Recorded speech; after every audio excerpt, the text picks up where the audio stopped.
안녕하세요. 프라임 인터뷰 정미정입니다. 충북예총이 1년에 한 번씩 예술인들에게 수여하는 상이 바로 충북예술상인데요. 자신의 예술 활동과 그동안의 공적을 인정받는다는 의미에서 지역 예술인들에게는 이 상이 꿈의 상이라고 합니다. 올해 충북예술상 창작 부문에 선정된 주인공은 37년 동안 우리 지역에서 활동해온 무용가인데요. 자, 오늘 프라임 인터뷰에서는 한국 무용가 강민호 씨와 함께 다양한 이야기 나눠보겠습니다. 반갑습니다. 네, 안녕하세요. 반갑습니다. 네, 일단은 올해 충북예술상 수상 너무나도 축하드립니다. 네, 고맙습니다. 네, 소감이 어떠세요? 글쎄요, 사실 코로나19로 굉장히 어려웠던 2년의 시간을 보내고 있던 중에 받던 상이라 저에게는 정말 영광이 2배고 정말 감사한 상이 아닐 수 없습니다.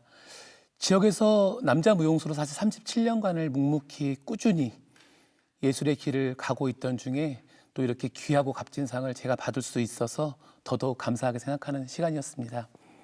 특히나 무용 분야에서는 16년 만에 사실 처음 받는 상이거든요. 역사는 37년이 되었지만 또 16년 만에 무용 분야에서 제가 처음으로 받은 상이어서 감회가 새롭고 더욱더 감사하고 또 제가 혼자 잘해서 받는 상이 아니기 때문에 또 주변 분들의 응원과 주변 분들의 격려 속에서 정말 진심으로 초심으로 돌아가는 어떤 무용가의 길을 갈 수 있는 그런 구심점이 되었던 상인 것 같습니다. 네, 자 올해 충북예술상에서도 특히 이 창작 부문 수상자세요.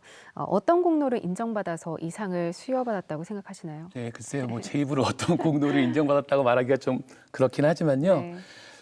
가만히 생각해 본다면 37년 동안 꾸준하게 또 다양하게 예술 활동을 해오면서 또 지역의 선배의 남자 무용수로 포기하지 않았다는 점, 그리고 중앙무대와 개인 활동 등, 그리고 우리 또 지역의 충북 예총과 청주시 예총 산하의 공연들, 그리고 무용협회, 그리고 개인적으로 했던 봉사활동들, 그리고 꾸준한 무용 교육, 또 이런 것들이 아마 공로로 인정되어서 수상자가 되지 않았을까 감히 생각해 봅니다. 네, 이 한국 무용가이면서 또 안무가로 활동해온 그동안의 공적을 좀 인정받으신 건데 말씀 나누면서 무용가로서 무대에 서신 모습 굉장히 궁금해지거든요. 아, 네. 그래서 저희가 강민호 무용가의 공연 영상을 준비했습니다. 영상 보신 이후에 계속해서 말씀 이어갈게요.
네.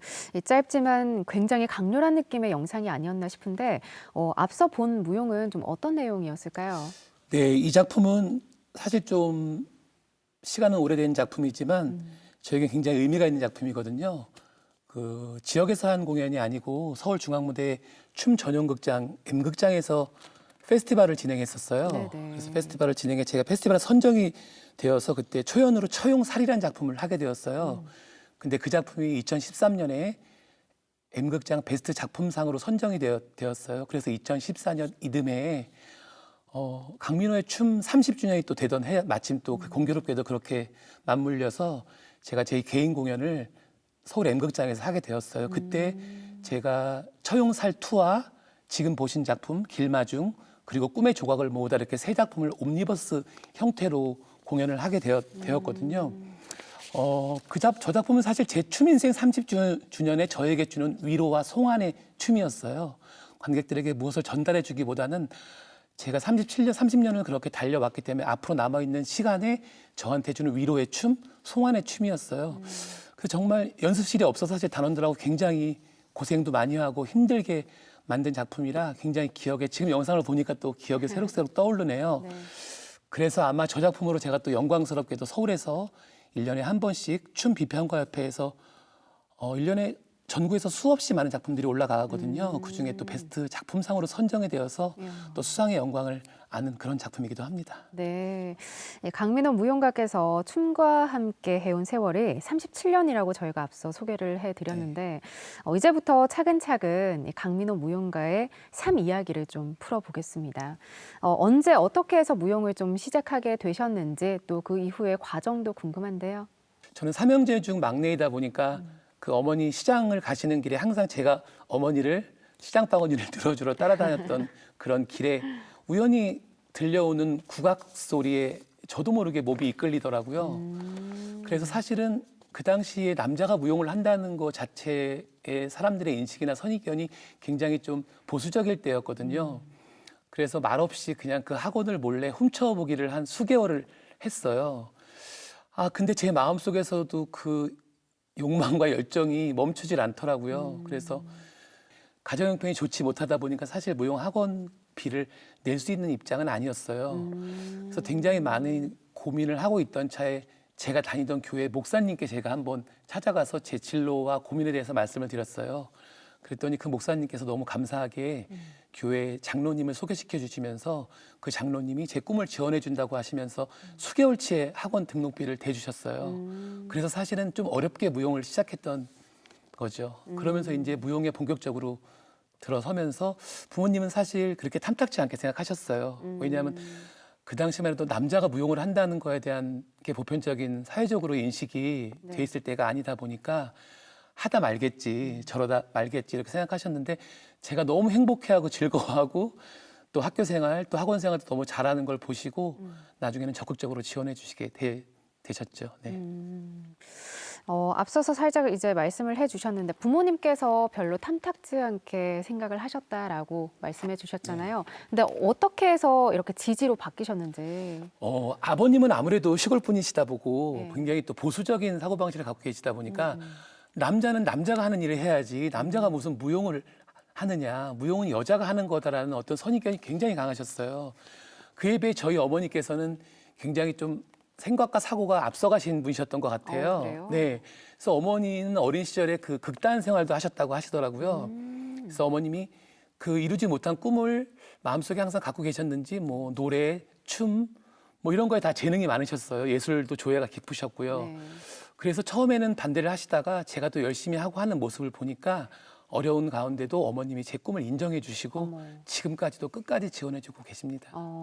이 어머니가 아들의 든든한 지원군이 네, 돼주신 그렇죠. 셈인데 이 대학에 입학해서부터 무용에 대한 전문적인 공부를 하게 되셨잖아요. 네네. 학교 생활은 어떻게 그만큼 좀 즐거우셨나요? 어떠셨나요? 사실 그렇잖아요. 고등학교 생활이라는 게 학교, 집, 입시 그럼요. 이런 문제로 사실 특히 예체능계는 더 많은 스트레스와 어떤 그런 것들에 시달리고 있었는데 그래서 저는 그랬어요. 그냥 고등학교 때까지 열심히 해서 대학에 들어가면 정말 미팅도 하고 우리가 소위 말하는 캠퍼스의 낭만 그런 것도 즐겨보고 저 로망이 있잖아요. 네, 그렇죠? 좀 자유롭게 한번 생활해 보겠구나 싶어서 대학을 청주 서원대학교 무용학과를 1기로 합격을 해서 제가 들어가게 됐어요. 근데 사실 그 당시가 80년대 말이다 보니까 사실 데모 같은 것들이 많이 일어났을 상황이었거든요. 학교를 들어갔는데 막 최루탄 냄새도 나고 수업도 제대로 진행되지 않고 매일 학내 분규가 일어났었고 그러다 보니까 제가 꿈꿔왔던 낭만과는 조금 거리가 많이 멀어지더라고요. 그리고 그 당시가 1988년 서울올림픽이 개최되던 해였어요. 그러다 보니까 또 전국에 있는 무용과 학생들이 또 올림픽 행사에 참여하게 되는 그런 또 일들이 많았었거든요. 그래서 뭐 수업에, 레슨에, 또 과제에, 올림픽 행사에 뭐 또 데모를 피해 다녀야 했었고 이런 어려운 과정들을 겪다 보니까 제가 꿈꾸던 캠퍼스에 대한 환상이 조금 사라졌어요. 그래서 1학년을 마치고 제가 학교를 부모님 몰래 휴학계를 내게 됐어요. 그러고 서울로 제가 올라가게 됐어요. 서울로? 네네. 사실 그 전에도 방송에 좀 관심이 많았었거든요. 네. 네. MBC에서 마침 그때 화요일에 만나요라는 쇼 프로그램을 하면서 거기에 화만나 무용단이라는 거를 모집을 했었어요. 그래서 친구랑 둘이 여의도에 가서 원서를 사가지고 막 거기서 써갖고 접수를 하고 한 100대 1 정도의 경쟁률이었던 것 같아요. 굉장히 많은 사람들이 전국에서 많이들 모였는데 네. 3차 시험까지 운 좋게 또 합격이 되어서 방송국 무용단으로 또 활동을 하기 시작했죠.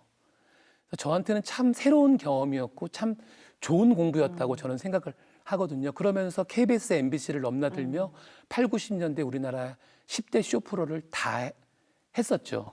그때. 근데 지금 쭉 말씀해 주신 부분들은 이제 휴학한 이후에 네네. 학교 밖에서의 생활들이었어요. 네, 맞아요. 복학은 언제쯤 하신 거예요? 복학은 그래서 제가 또 그렇게 좀 얘기가 길어지는데요. 네. 복학은 사실 그렇게 백댄서를 그만두고 군대를 갔다 와서 또 일본으로 제가 유학을 갔었어요. 네, 일본에서 또 방송 활동을 조금 하고 백댄서 활동을 하다가 네. 거의 한 9년 만에 학교로 복학을 하게 됐어요. 9년 만에? 네. 그러니까 저희 그 당시에는 사실 군유학 4년, 일반 유학 4년 이렇게 맥시멈 9년이라는 시간이 있었거든요. 근데 저는 사실 그 맥시멈을 다 채우고 일본에서 그 일본 전통 공연 가부키 공연이라는 걸 우연히 보고서 너무 깊은 감명을 받고 제가 저에게 질문을 했죠. 넌 지금 여기서 뭐 하고 있는 거니?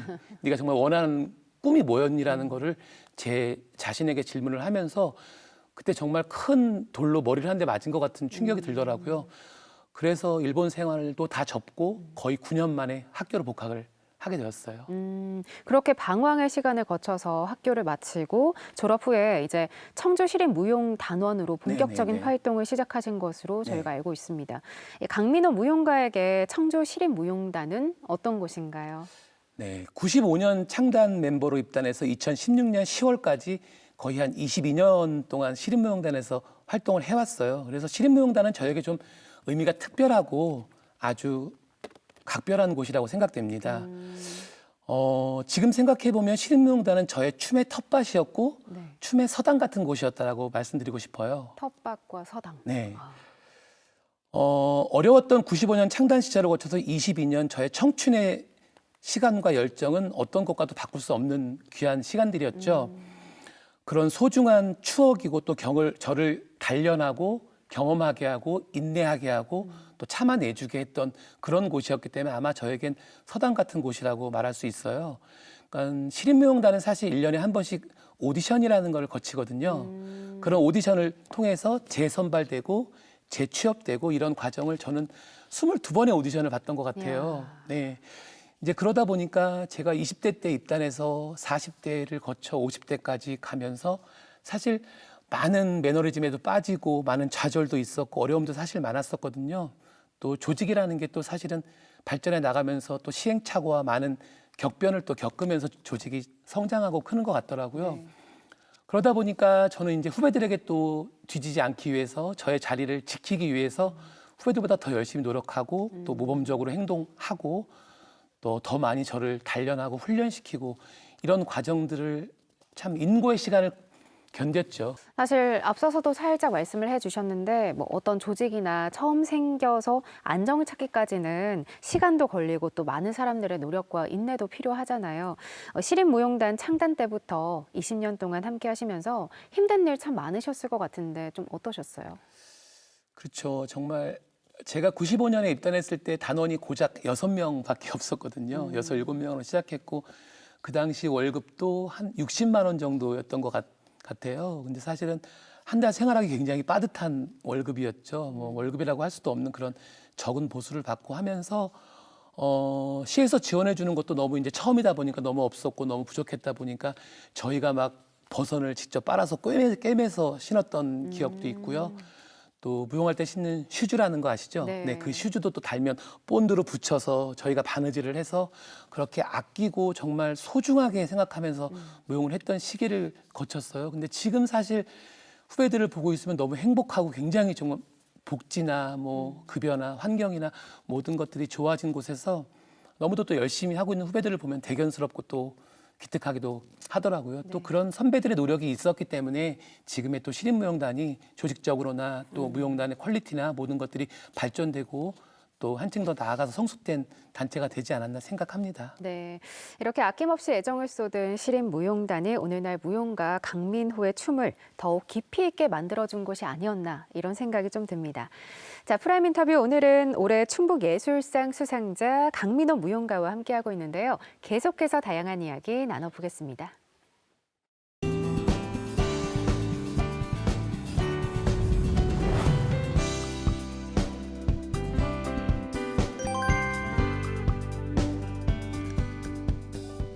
자, 오랫동안 몸담고 있던 청주 시립무용단을 나온 이후에 그야말로 홀로 서기를 해야 하는 시기가 있으셨을 텐데 당시에 많이 힘들진 않으셨어요?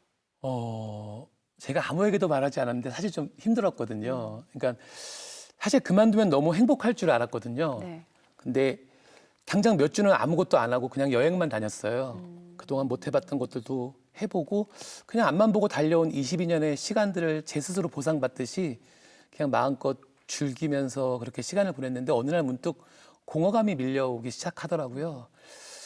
아, 내가 22년 시간 동안 출근했던 곳에 다시 가방을 메고 눈 뜨면 다시 가야 될 것 같고 저도 모르게 아침에 눈을 떠서 출근 준비를 하는 저를 발견하고 그러면서 이렇게 있으면 안 되겠다라는 생각이 들었어요.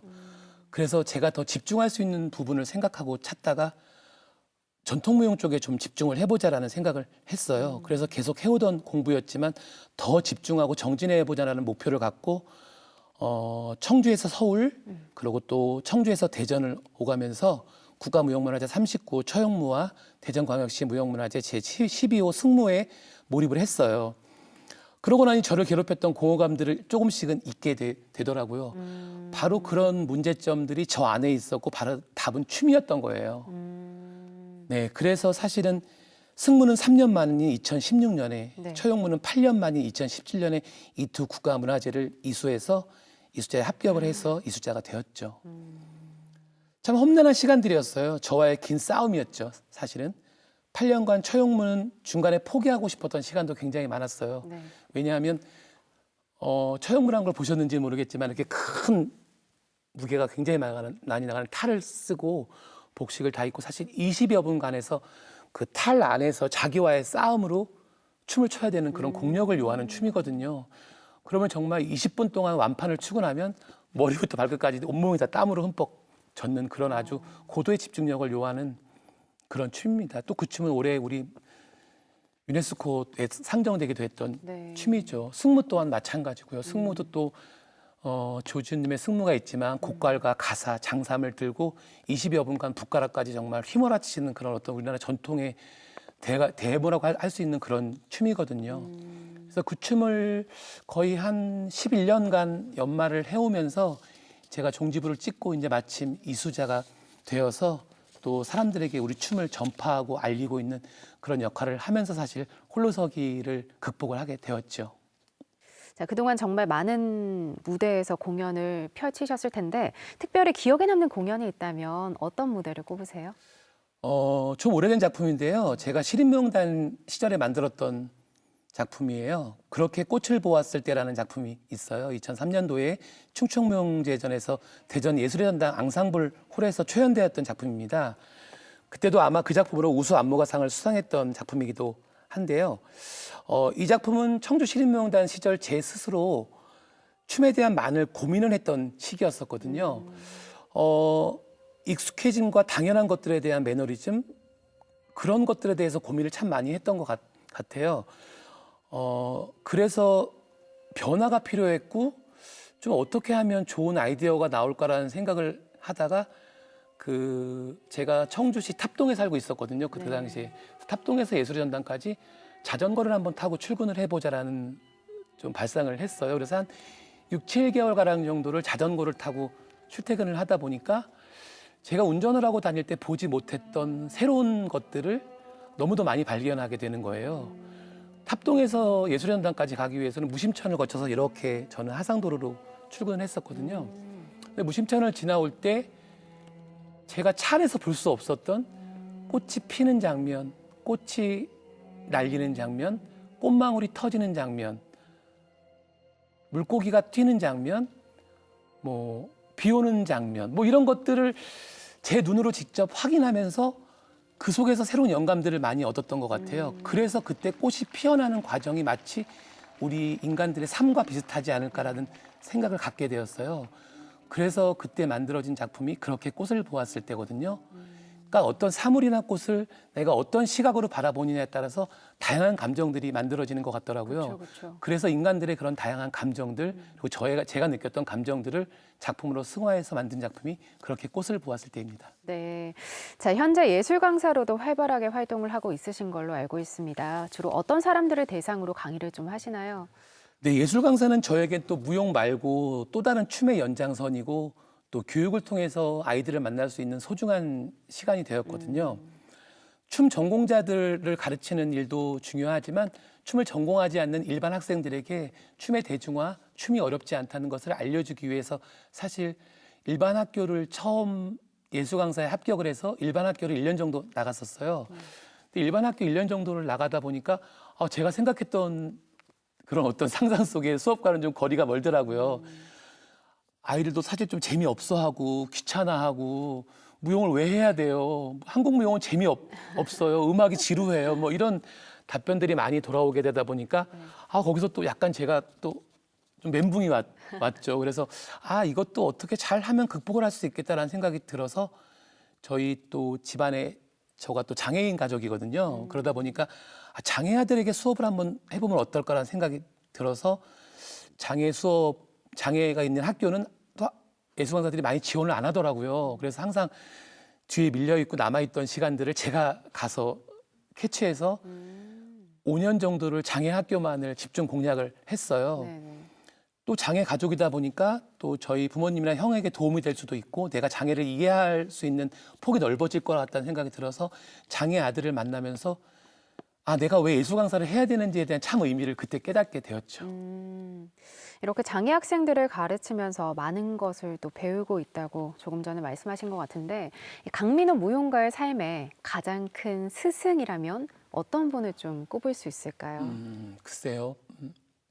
저에게 춤을 가르쳐준 분들도 너무 훌륭하시고 많은 분들이 저의 다 스승님이시고 저의 선배님들도 스승님이라고 저는 생각합니다. 근데 제가 가장 존경한 분이 누구냐, 스승이 누구냐 말하면 저를 무용가로 지금까지 만들어주시고 있게 해주신 분은 바로 저의 어머니가 아닐까 생각합니다. 어머니는 사실 시각장애인이시거든요. 1급 시각장애인이신데 선천적이 아닌 후천적 시각장애를 앓으셔서 지금 1급 시각장애인이 되셨고요. 철없이 어렸을 땐 그런 어머니가 가끔은 부끄럽기도 했었거든요. 왜냐하면 저기 신호등에서 저를 보고 있는데 다른 곳을 보고 손을 흔드는 어머니를 봤을 때 또 친구들도 옆에 있었고 어린 마음에 좀 부끄러운 시절도 있었지만 어머니를 떠올리면 저에게 참 가슴 아픈 부분이거든요. 참 강인한 분이세요. 저희 어머니는. 또 공교롭게도 저희 큰형님도 불우의 교통사고를 당하셔서 하반신 마비가 되어서 척수 장애인이시거든요. 그러니까 저는 장애인 가족이면서 또 장애인 어머니와 형을 둔 그런 사람이라 어머니께서도 그렇게 몸이 불편하신데 지금 수십 년째 또 큰형님 병간호를 하시면서 충주에 계신데 저는 따로 떨어져서 청주에 있지만 저에게 늘 무용에 대한 꿈과 열정을 심어주시고 포기하고 싶을 때마다 넌 할 수 있어. 넌 잘할 거야. 엄마는 널 믿어. 항상 이렇게 긍정적인 에너지를 주시는 분이셨거든요. 아니 근데 그러면 어머님께서는 단 한 번도 우리 강민호 무용가의 무대를 보신 적이 없으세요? 참 가슴 아프게 단 한 번은 아니지만 많이는 없으셨어요. 처음 어머니가 제 공연을 보러 오셨던 게 그렇게 꽃을 보았을 때였어요. 대전에서 공연을 했었는데 그때 이제 아버님께서 형님을 돌보시고 저희 둘째 형님께서 또 바쁜 시간을 쪼개서 어머니를 모시고 대전 예술전당까지 오셔서 제가 했던 작품을 보셨어요. 근데 어머니 늘 귀와 마음으로 보시는 거겠죠. 네, 귀와 마음으로 보시는데 공연이 끝나고 나서 저를 꼭 안아주시더라고요. 안아주시면서